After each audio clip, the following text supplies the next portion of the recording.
will be shown immediately without any further ado, and then I come to my own thing. I'll have to get my glasses on. I'm reading a poem by Desmond O'Grady, which he first published in Jimmy Kemmy's magazine down in the library about 28 years ago, actually, to this day. It's called Homecoming by Desmond O'Grady. The familiar pull of the slow train, trundling after a sinking sun on shadowed fields. White lights splicing the broad span of the sky. Evening deepens grass, the breeze, like purple smoke, ruffles its surface.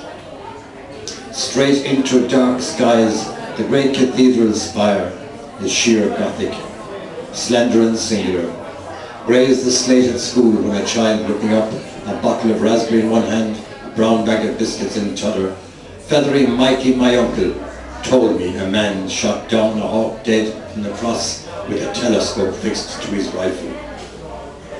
Pulling home now into the station, Colleen, that's Michael, waving, a goatskin of wine from Spain he has never seen, like a necklace swinging a turable.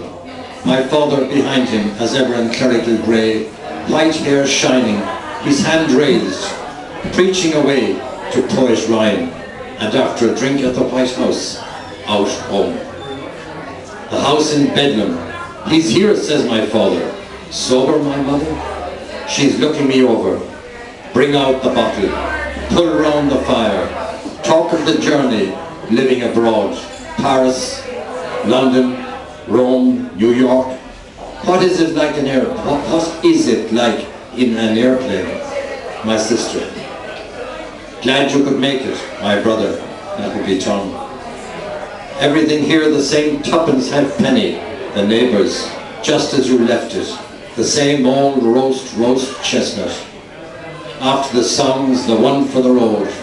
The last caller gone, up to my room. As I used to find it home for the Christmas from school. The great brass bed. The box still under it full of old prayer books. Assorted mementos. The untouched bundle of letters, mottled with mould. Now it's a house of doorways and walls, and no laughter. A place for two old people who speak to each other but rarely, and that only when children return. Old people mumbling low in the night of change and of aging, when they think you asleep and not listening. And we, wide awake in the dark, as when we were children. Desmond O'Grady, ladies and gentlemen, thank you.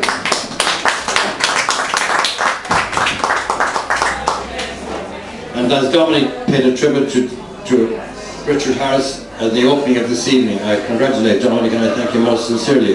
It's exactly what's in my heart too.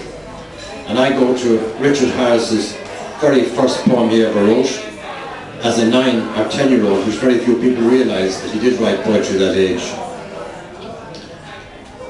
And then from there, I will move to the last poem that Richard Harris wrote that I have a record of. That's how I must place it with you.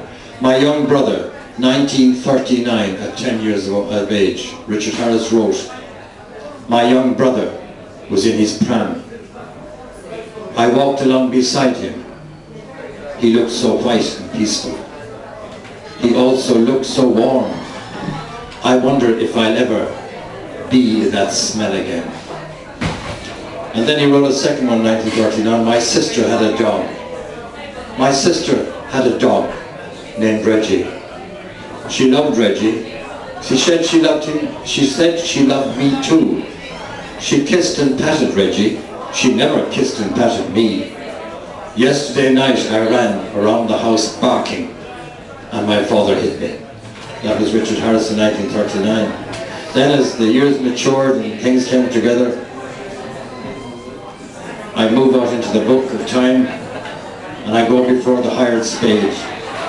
Before the hired spade flung her final springtime and cracked the fatal crease in the faceless mouth of the open soil, it lingered in telescopic silence, an octave, then shoveled into eternity the remaining piece in our harmony. About the hungry para that housed her generations, the sackcloth back of moving mourners moved like a town dressed in distress, fitted out in sacramental garments, like a hive of humming bees buzzing in quick succession, a confession, sound of grief. Their dead and deadly chords rang out in the empty past of her passing, breaking the sound and barriers of heaven in a discordant symphony of alarm.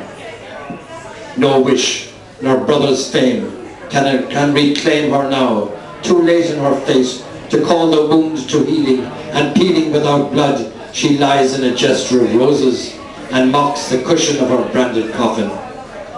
After the intermission of pain I see now, though blinded in my grief, the weave in her embroidered life stretching with the very stitch along the tresses of her design, and born in an autumn palm, widespread in giving, singing under a slumbering serenade along the promenade of autumn fruit, throwing out laughter and fire in a Ferris wheel of desire to inspire in radiance her radius in her song. And that, ladies and gentlemen, was Richard Harris's Remission.